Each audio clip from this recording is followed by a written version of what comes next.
दोस्तों, आज हम बात करेंगे पीलिया, जॉन्डिस इसको कहते हैं दोस्तों। तो ये पीलिया क्या है और कैसे होता है दोस्तों, इसके क्या लक्षण होते हैं, कैसे पहचाने कि ये पीलिया रोग है दोस्तों। तो आज हम उसी पर बात करेंगे और इसकी एक मेडिसिन की भी बात करेंगे दोस्तों। आप पहले ऐसे समझ सकते हैं, ये जो जॉन्डिस रोग है, जो पीलिया रोग है, इसको पांडु रोग भी कहते हैं, और जब ये थोड़ा पुराना हो जाता है तो इसको कामला रोग भी कहते हैं दोस्तों।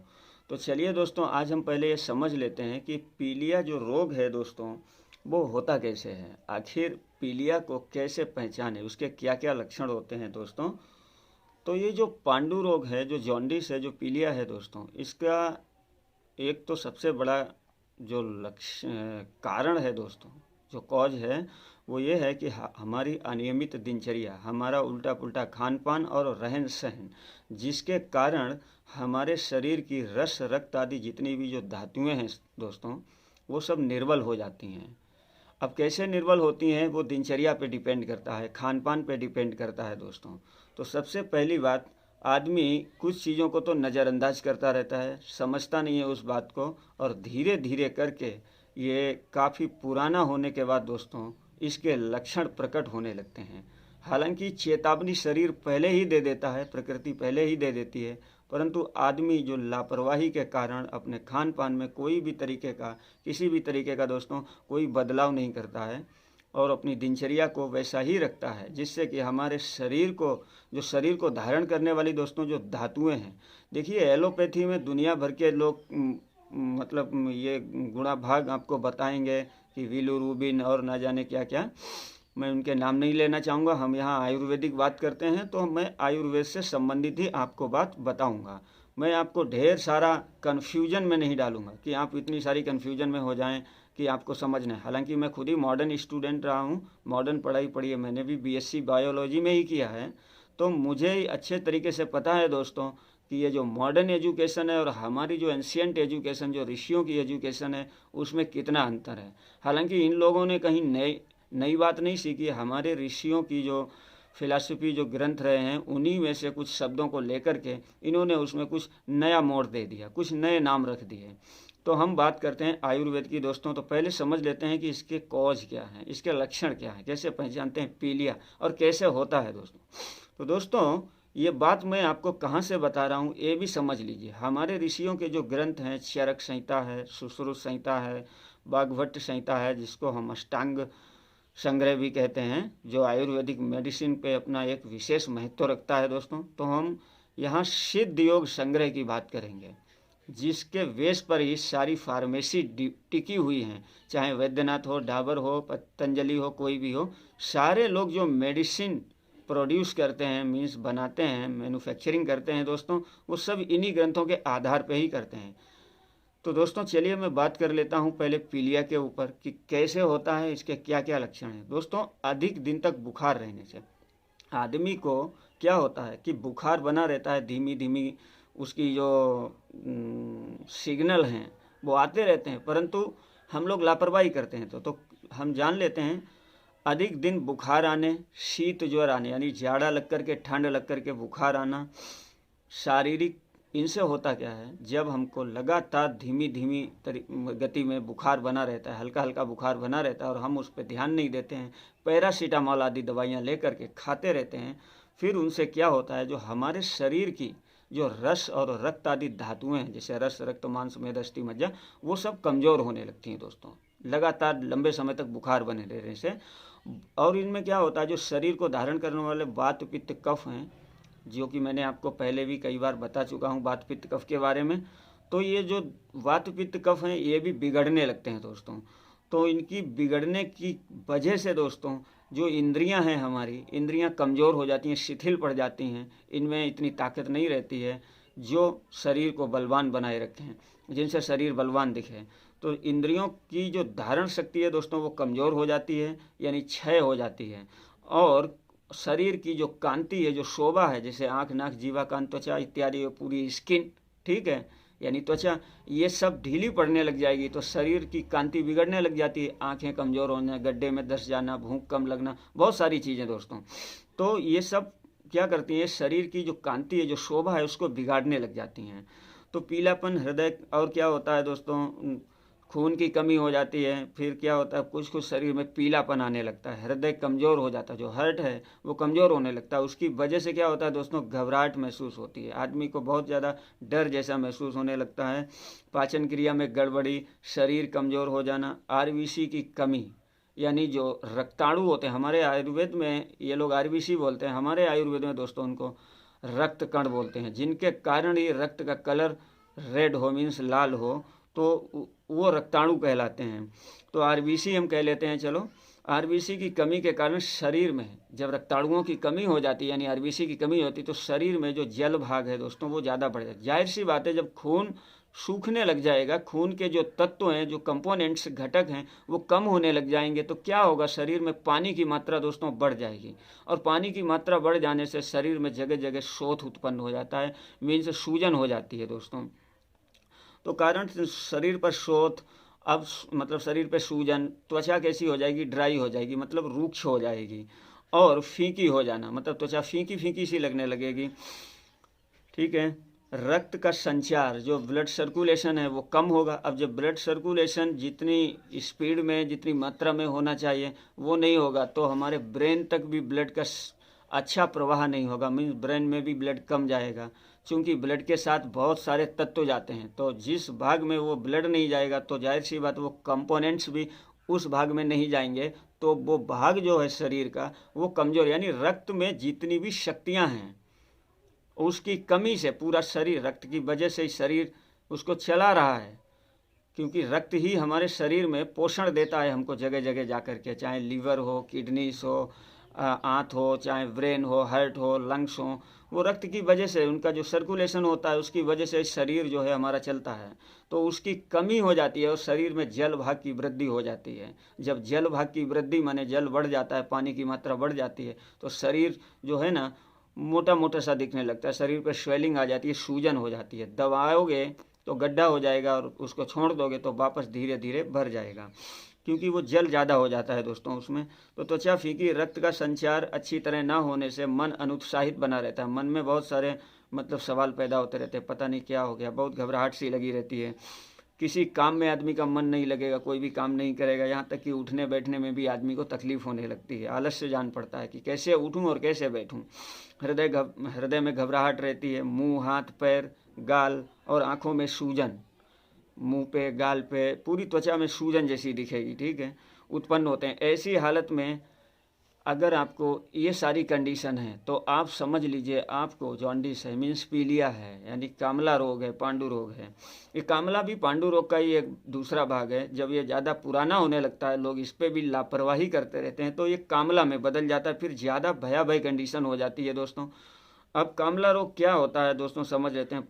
पांडु रोग अवस्था जो है, जो पीलिया की जो प्रथम अवस्था है, उसमें होता क्या है कि गर्म पदार्थ, ठीक है, जो पित्त बढ़ाने वाले हैं उनका हम अधिक सेवन करते हैं। और ये तो सभी लोग जानते हैं दोस्तों कि शरीर भाई बिगड़ेगा क्यों, हम दुनिया भर की बात ही क्यों बताएं। हमारे शरीर को जो धारण कर रहा है, जिसकी वजह से शरीर चल रहा है, शरीर 5 तत्वों से मिलकर बना है, सभी जानते हैं दोस्तों। उन 5 तत्वों के एक एक दूसरे से मिले होने के जो कॉम्बिनेशन है उनके नाम है वात पित्त कफ। इन 5 तत्वों से, यानी कि जो पित्त है दोस्तों, वो पित्त क्या है, वो अग्नि तत्व है। अब अग्नि से भी हमारा शरीर बना है, ठीक है। जो जल है वो क्या है, वो जो कफ है, कफ जो है वो जल से बना हुआ है। और जो वात, जिसको वायु रोग कहते हैं, वात में इसी प्रकार के रोग आते हैं, तो वात जो धातु है, वो जो दोष है वो वायु से मिलकर के बना है, वायु और आकाश से मिलकर बना है, ठीक है।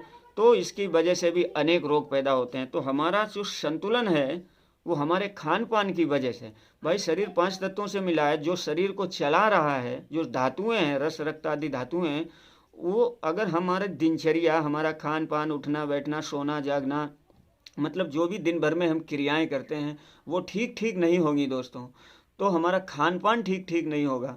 तो क्योंकि शरीर को पोषण तो भोजन से मिलता है और हमारी दिनचर्या से मिलता है, जो भी हम खाते पीते हैं और उठते बैठते हैं, जो भी हम क्रियाएं करते हैं, उनसे ही हमारा शरीर चलता है।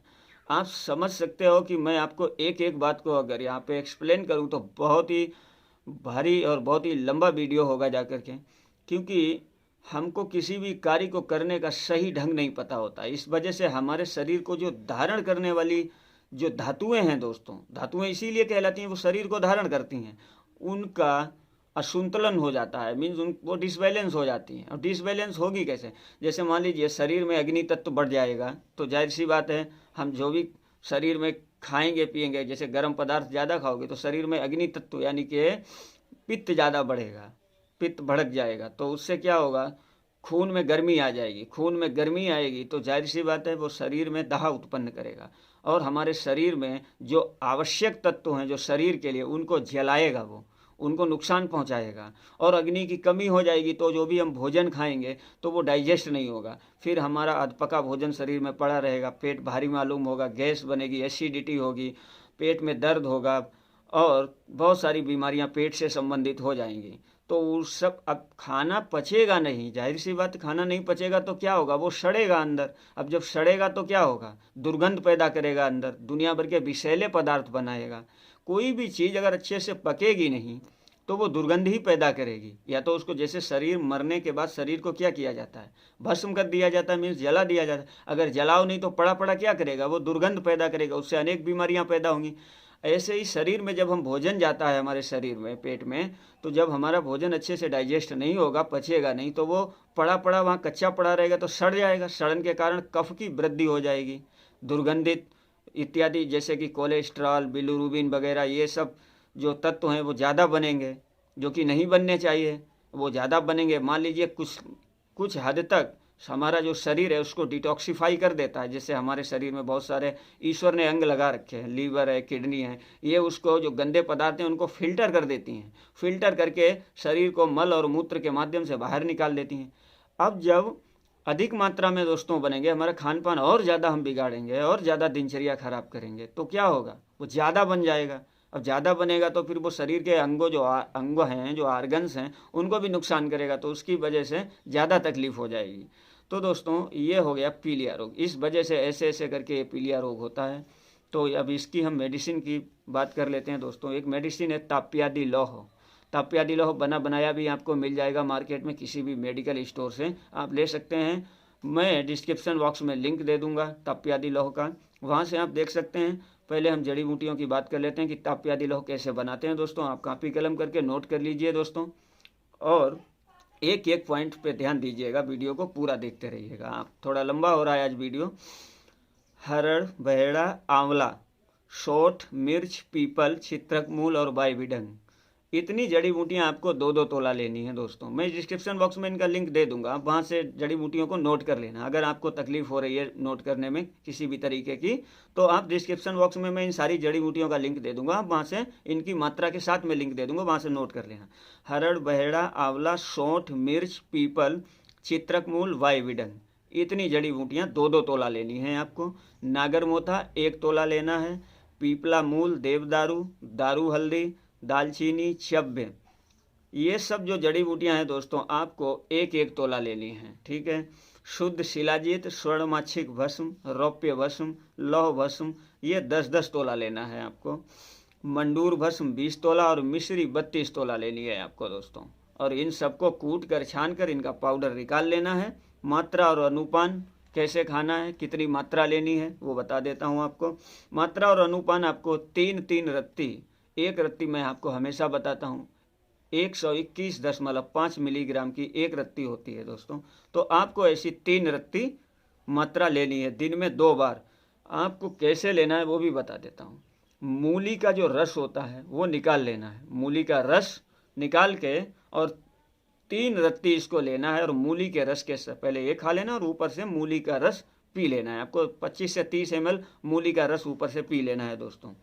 या फिर आप एक काम और कर सकते हैं, गाय का जो मूत्र होता है, गाय की जो पेशाब होती है दोस्तों, आप वो ले सकते हैं। दोनों में से कोई सा भी आप अनुपान ले सकते हैं।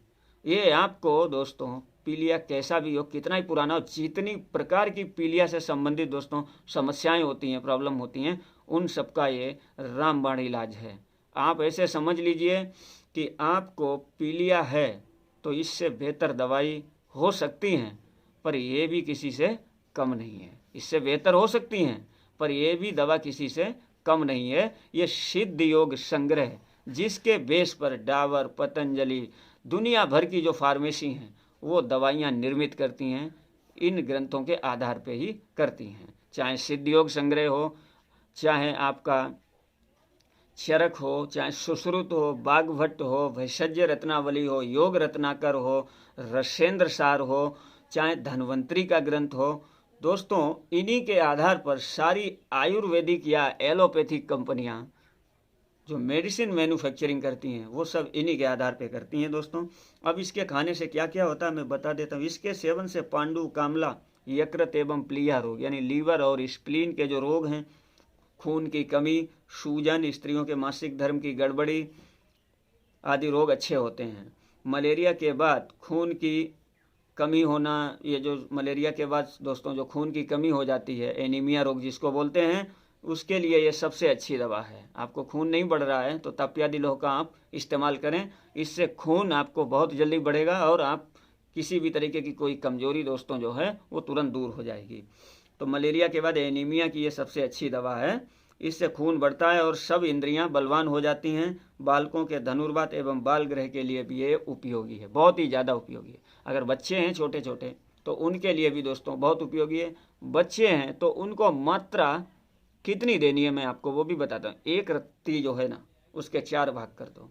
एक रत्ती कितने मिलीग्राम की मैंने बताई, 121.5 मिलीग्राम की, उसके भी 4 भाग कर दो।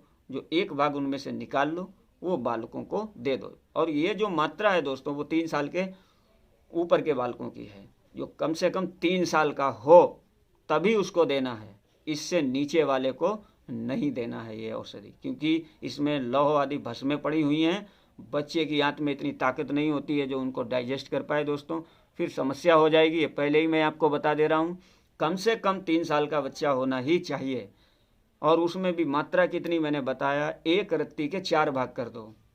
अब 121 मिलीग्राम के 4 भाग करोगे, उसमें से एक भाग निकाल के बच्चों को खिला देना। और खिलाने का प्रोसेस मैंने आपको पहले ही बता दिया, मूली रस या गोमूत्र रस।